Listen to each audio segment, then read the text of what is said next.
Pessoal, como eu disse no início do podcast, eu escolhi a dedo pessoas que são referências em várias áreas, né, de aspecto e que fizeram a diferença na minha vida.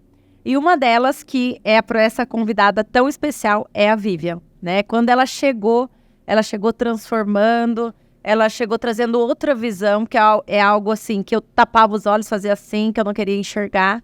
Então, Vivian, obrigada por aceitar esse convite tão especial. Eu que agradeço, é uma honra para mim. A gente, na hora que recebe o convite, fala, será que eu sou mesmo uma pessoa digna de ser entrevistada e tudo mais, e falar um pouco? Então, queria agradecer você, Cris, porque é uma honra para mim estar aqui.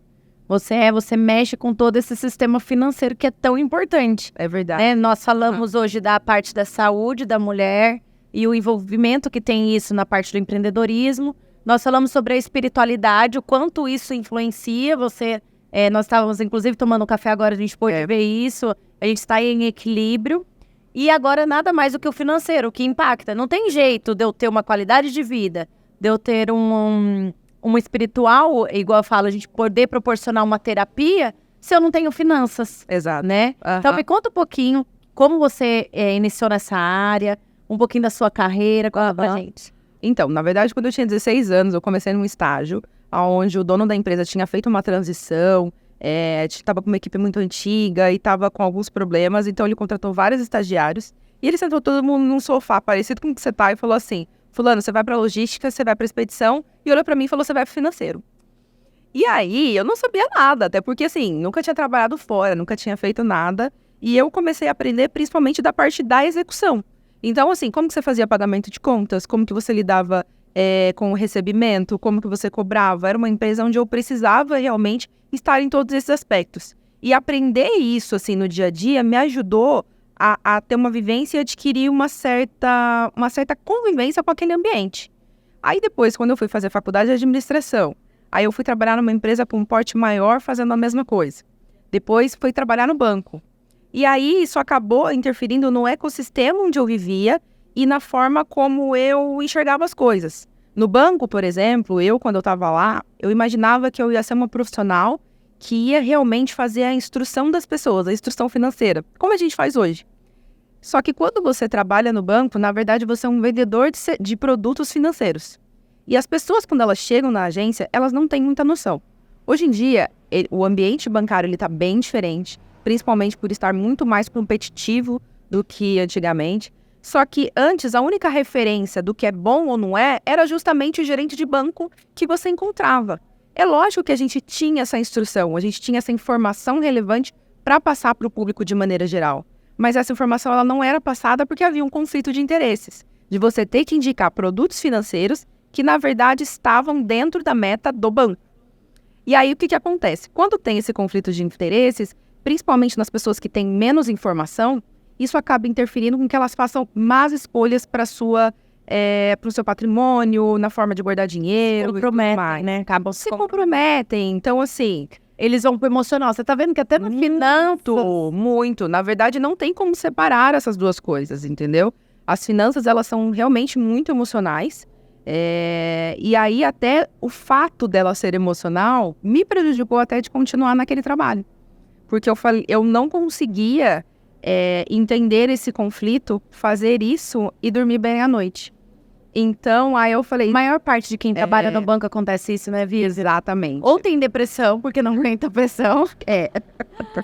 Ou eles acabam não sendo a missão de vida, né? Porque quando você é obrigado a vender, né? Você tem essa obrigatoriedade. Que não é nem ser obrigado a vender, porque tem horas que você consegue entender a importância de vender. Por exemplo, dentro do banco mesmo eu vendia seguro.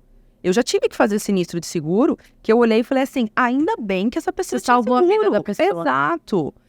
Mas tem outras coisas, esse conflito, ele me incomodava e eu começava a entender, na época eu tinha 22 anos. Então eu começava a me perguntar e falar assim, tá, no longo prazo, o que eu quero para minha vida e como que isso vai funcionar? Isso vai melhorar? Isso vai mudar? Porque a gente entende, por exemplo, nós duas estamos nesse momento de que às vezes a gente está trabalhando muito, a gente está com demandas, a gente está ali super sobrecarregada, mas a gente tem que entender se isso são ciclos. E eu entendi que aquilo era um ciclo. E se é difícil, né? Exato. Se vai no natural, se é servir. E assim, o que ele ia me dar de recompensa? Se eu continuasse nesse ciclo, eu tava plantando o quê? O que ele ia me dar? Então, quando eu entendi que isso não tava mais funcionando, daí eu mudei de carreira. E aí, quando eu mudei... Eu continuei na finanças, mas eu não posso dizer que eu tinha essa resposta, Cris. Eu não mudei, assim, de carreira, até é uma recomendação que eu não faço para as pessoas. A minha primeira mudança de carreira, ela não foi pensada, ela não foi planejada, ela foi realmente porque eu precisava sair de lá, mas eu não sabia para onde eu iria. Hoje, com mais maturidade, não que eu me arrependo de ter saído, mas eu tomaria a decisão de uma maneira diferente. Com estratégia. Exato. E aí as coisas foram acontecendo, porque justamente as pessoas me perguntavam as coisas. Eu tinha muito amigo, muitos conhecidos que me falavam assim, pegavam na minha mão, Vi, vamos comigo no banco pra gente resolver um negócio? E eles já te viam nessa posição de um auxílio, de uma consultoria. Exato. Sem remuneração. Sem remuneração. Na amizade. Na amizade, e principalmente até porque eu precisava entender como que eu transformaria isso num produto e ofereceria para as pessoas. Foi importante, né, Vivi? Muito. Depois a gente vai entendendo as coisas que vão acontecer na nossa trajetória. No começo a gente fica assim um pouco perdida, falando, será que é isso? Será que é esse o meu caminho? E eu acho que nem tem uma resposta e a gente nem pode considerar como um caminho definitivo. Porque a gente pode mudar de ideia em qualquer momento da vida. Então eu fiz essa mudança de carreira, ela foi amadurecendo aos poucos, eu fui amadurecendo também, porque eu era muito nova.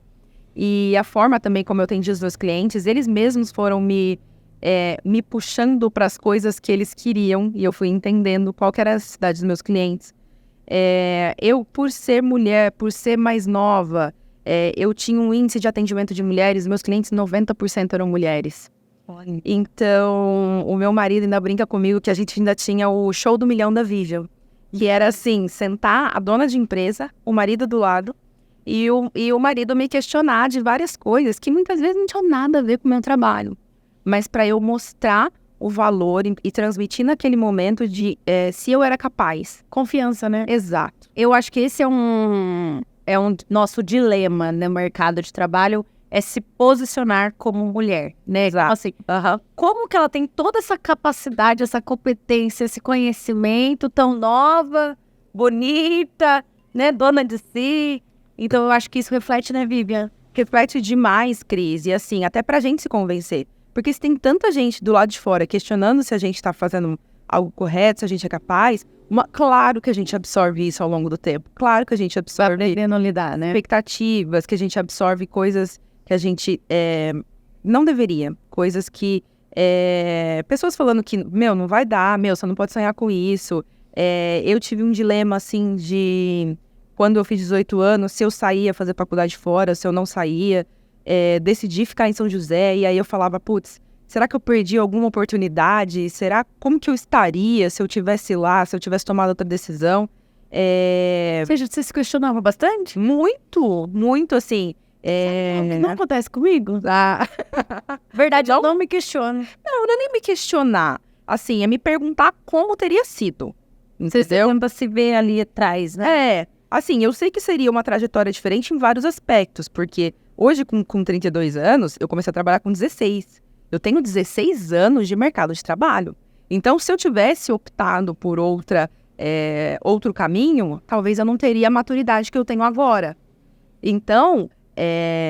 hoje em dia eu gosto muito do meu caminho, eu gosto muito de mim, eu gosto muito das coisas que eu fiz e do entendimento que eu consegui sobre mim mesma, sobre o meu trabalho e sobre as coisas que eu posso conseguir, entendeu? E você mostra, né, pelo menos eu um pouco do que eu conheço do seu trabalho e você tem me apresentado, você deixa claro a saúde financeira da empresa, né? Exato. Você abre isso, uma coisa que muitas pessoas, elas não querem enxergar. Eu mesma estava te falando antes, qual é a dificuldade das mulheres, né? Que você encontra de barreira das mulheres quererem enxergar finanças? Que eu imagino que deve ser, não seja só comigo. Não é só com você, não é só com mulheres, é claro, mas a gente tem uma dificuldade muito grande das pessoas entenderem o ponto de conexão eu gosto, assim, eu não sou assim, se você for conversar até pessoas que são CFO de empresas, são muito mais analíticos que eu, são engenheiros, que são economistas, são matemáticos. Se você me colocar, por exemplo, do lado dessas pessoas, eu sou muito mais de humanas do que de exatas. Então, é entender, eu achei que o meu foco, o meu ponto de diferencial, vamos dizer, é mostrar para as pessoas a ponte. Como que o financeiro conecta com o dia a dia delas, com o que elas querem e o que elas precisam. Então, você não pode só falar de números. Eu estou fazendo uma projeção que você vai conseguir fazer isso, você vai ter uma rentabilidade de 0,2%, você vai... Não posso falar essa linguagem. Eu tenho que chegar para você e falar, Cris, isso que a gente está fazendo vai te ajudar a comprar a sua casa. Ou seja lá qual sonho a pessoa tiver. Você usa o sonho da pessoa para chegar num resultado. O sonho, ou, por exemplo, a forma como a pessoa diz para mim que é o sucesso. Por muitos anos, até na consultoria, a minha primeira conversa com o dono de empresa era perguntar assim, tá, qual é o seu problema? Aí a pessoa fala assim para mim, a minha empresa está uma bagunça. Tá, o que vai dizer para você que a sua empresa não está uma bagunça? E a resposta, ela é muito diversa. Tem gente que fala para mim, eu quero viajar uma vez por ano, eu quero levar o meu filho na escola e buscar às sextas-feiras, eu quero trocar de carro, eu quero ter o carro do ano, eu quero ter 6 meses do salário dos meus funcionários todos guardados numa conta. Então, eu tenho que entender qual é a expectativa, o momento daquela pessoa, o perfil daquela pessoa, para eu entender qual é o resultado que eu vou buscar juntamente com ela. Então, foi muito dessa conversa de ser ponte entre a área de finanças e as expectativas de cada empresa. E mostrar para as pessoas, de uma maneira prática, como que isso ia funcionar na vida delas. Porque você chega e fala assim, eu tenho uma pessoa, uma empresa, eu já tive vários clientes que falam assim, olha, eu não quero demitir porque eu quero segurar, eu estou passando por uma dificuldade financeira, mas eu não quero demitir ninguém, porque essas pessoas dependem de mim, e eu entendo, para mim também é muito difícil. Mas eu chego para a pessoa e falo assim, olha, é o seguinte, a gente tem uma situação que está desse jeito financeiramente, só que se a gente não abrir mão dessas pessoas aqui, a gente vai deixar de ajudar todas essas outras famílias das pessoas que estão aqui dentro. O sistema inteiro, né? Exato. Então, para esse sistema continuar existindo, daqui a pouco você pensar que você pode ajudar mais famílias, você tem que, nesse momento, abrir mão disso daqui. Tomar decisões, acho que Exato. Né? Na verdade, a gente toma decisão todos os dias. Todos os dias. E a gente até... E o financeiro, eu acho que ele mede, né? Sim. Ele tem esse ponteiro de medir. Ele tem, na verdade... ou não? Eu tomo essa atitude ou não? Eu acho que é muito assim, de você entender quais são os seus critérios.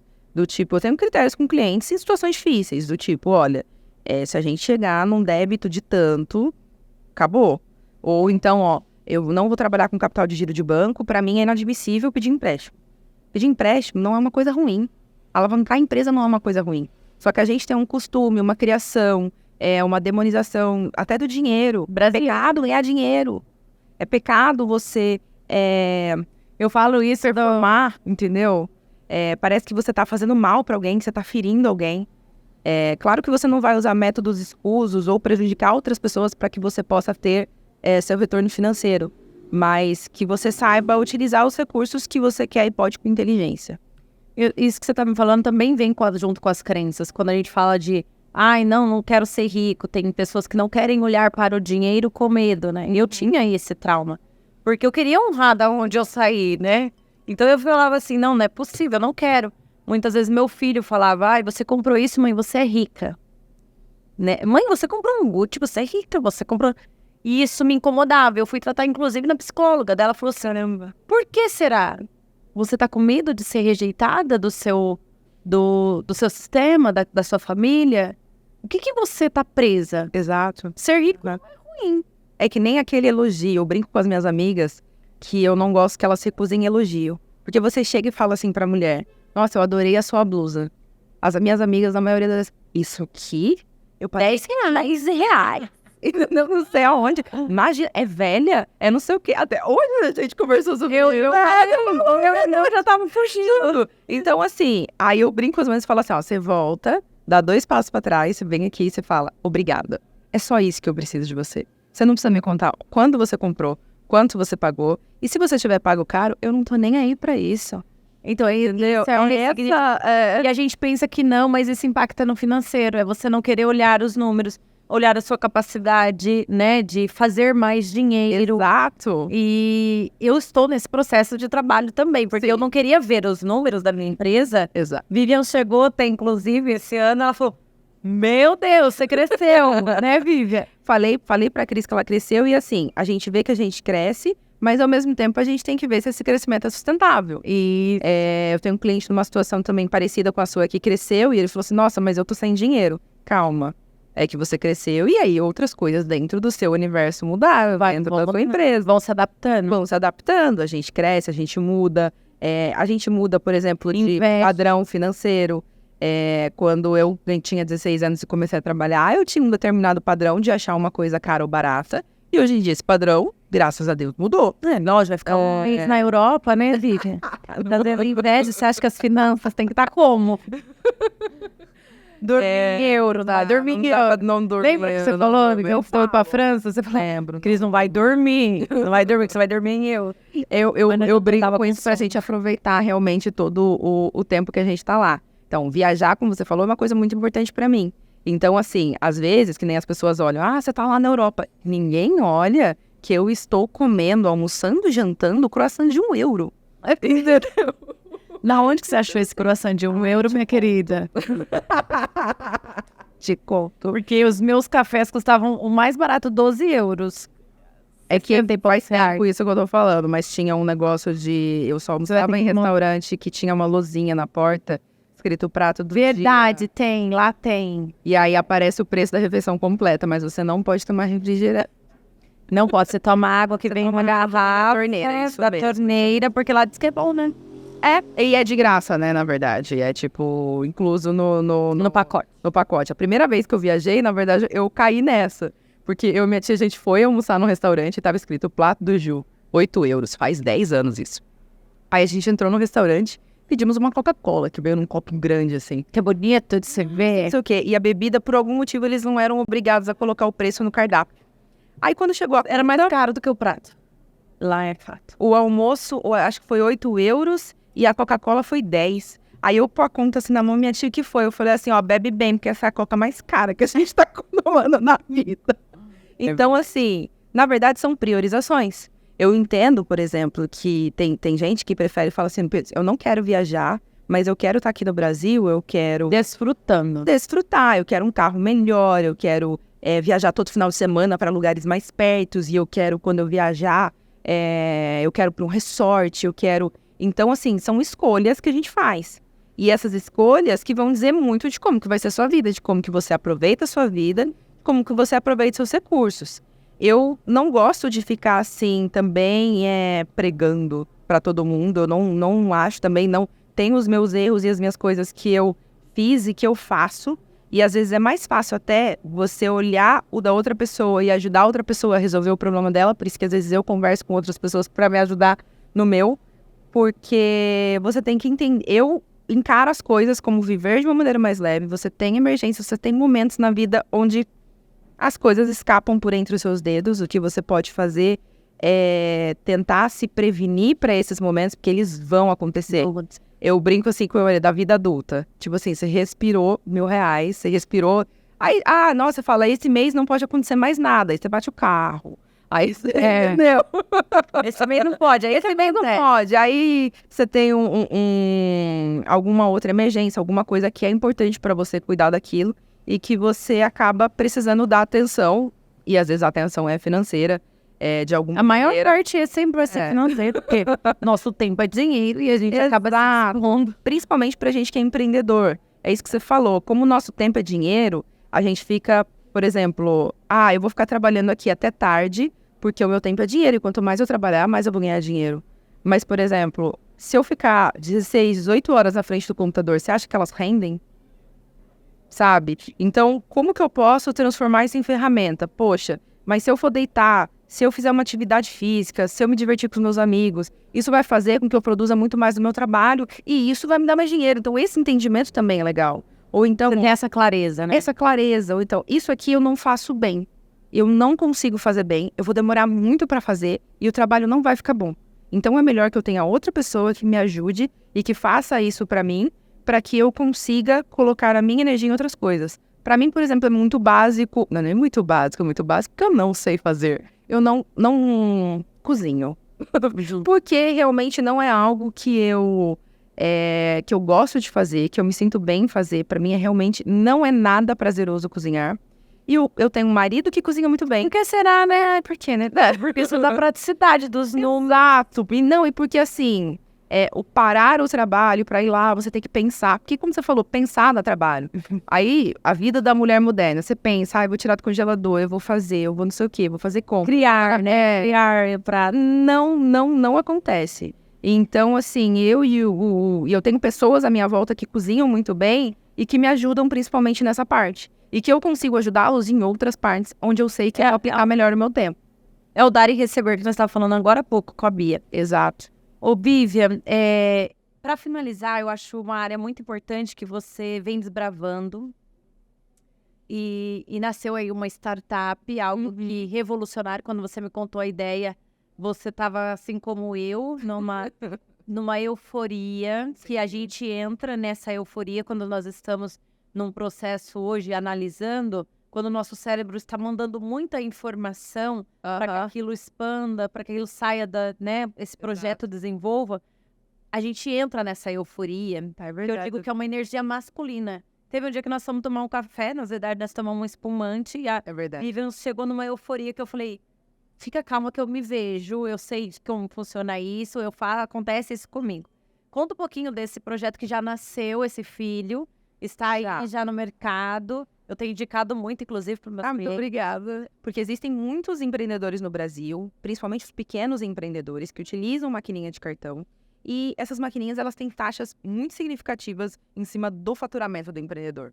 E o empreendedor, muitas vezes, não sabe quais são as regras que indicam se a taxa dele está alta, se a taxa dele está baixa. Isso implica até no custo, né, Vivian? Com certeza.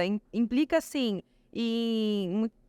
a taxa básica de juros no Brasil, ela tem uma oscilação grande. Então, a gente também tem uma oscilação grande dessas taxas da maquininha. Por causa também da dificuldade do empreendedor de lidar com finanças e não entender muito do capital de giro. Aí ele antecipa, daí ele perde de novo uma grande fatia do faturamento. Além de ele perder o normal da taxa, ele perde na antecipação. Então, a gente faz uma análise do perfil do empreendedor, do perfil do negócio dele, para a gente conseguir indicar a melhor maquininha. E até porque, mesmo eu sabendo e trabalhando com isso, eu olho as taxas a olho nu e eu falo assim, essa taxa aqui é boa. Só que quando eu coloco lá no nosso fluxo, no nosso contexto de análise, aí a gente fala assim, não é nessa aqui que o empreendedor vai pagar menos. Então, é sempre a minha intenção... muda de acordo com o tipo de negócio? Muito por causa do perfil que você principalmente cobra dos seus clientes. Tem negócio que fatura mais no débito, no crédito, aí você tem que entender essa dinâmica que existe no negócio, a dinâmica do empreendedor, do recebimento, em que momento que ele está. A gente tem clientes que falam assim, olha, esse é o meu padrão e assim funciona. Agora tem outros clientes que falam assim, olha, eu estou começando uma vertente de negócio nova, onde eu vou começar a ter clientes que vão parcelar mais no crédito. E ele pode até formatar o negócio dele de acordo com... Exato, e fazer até o planejamento financeiro em cima desses dados, para ele se preparar e falar assim, tem clientes, principalmente são grandes, a gente chega numa conclusão assim, olha, é melhor você pegar um capital de giro no banco e não antecipar, do que você antecipar e utilizar nele. Mas tem gente que fala, olha, eu sei que isso é importante, mas eu não consigo manejar esse capital de giro dentro da minha empresa, eu não tenho braço para fazer isso nesse momento. Então, a gente consegue entregar uma análise para que ele consiga, de novo, escolher a opção que ele vá pagar menos. E é muito legal, porque assim, além de eu ter visto todos os lados, eu consigo prestar um serviço para o cliente que ele só vai me pagar se ele realmente tiver economia. Uau! Então, porque eu entendo e eu sei a sua maquininha é uma por causa disso. Exatamente. Sua maquininha. E é bem legal justamente porque eu consigo fazer um resumo de tudo que eu sou, se você for pensar. Entregando em resultado. Entregando em resultado e entregando numa coisa que eu acredito.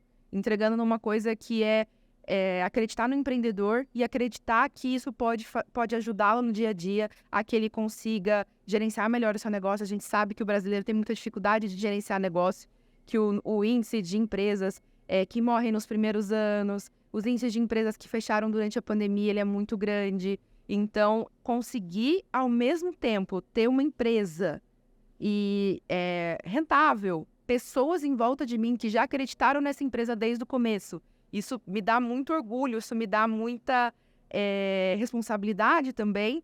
E, ao mesmo tempo, ser uma empresa que ajuda outras empresas a economizarem dinheiro e a ter mais lucro, principalmente os pequenos, Movimentar a nossa isso economia. é sensacional. Nossa, Vivi, assim, eu fico muito grata e eu falo que os melhores se encontram, porque os propósitos se encontram. O nosso propósito é servir, né, mostrar...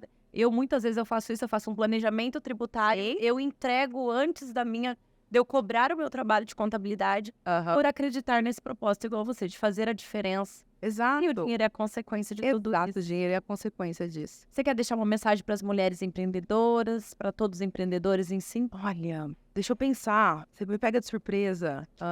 Porque saem os melhores, né? Sai os melhores. Sai Olha, pra dentro. vamos lá. A mensagem que eu posso deixar é justamente você acreditar em você. Eu sei que isso é muito genérico, e são as coisas que as pessoas falam, mas eu brinco que as minhas madrugadas, a sua maquininha, ela nasceu numa madrugada. Então, você estruturar e pensar em quem você é e como você pode oferecer isso para o mundo e como você pode, de maneira que você dê um resultado para o mundo e o mundo dê um resultado para você. Eu acho que isso é o mais importante. Muito bom. Obrigada por tudo, viu? Vamos dominar esse mundão. Vamos, Cris. Muito obrigada. Obrigada.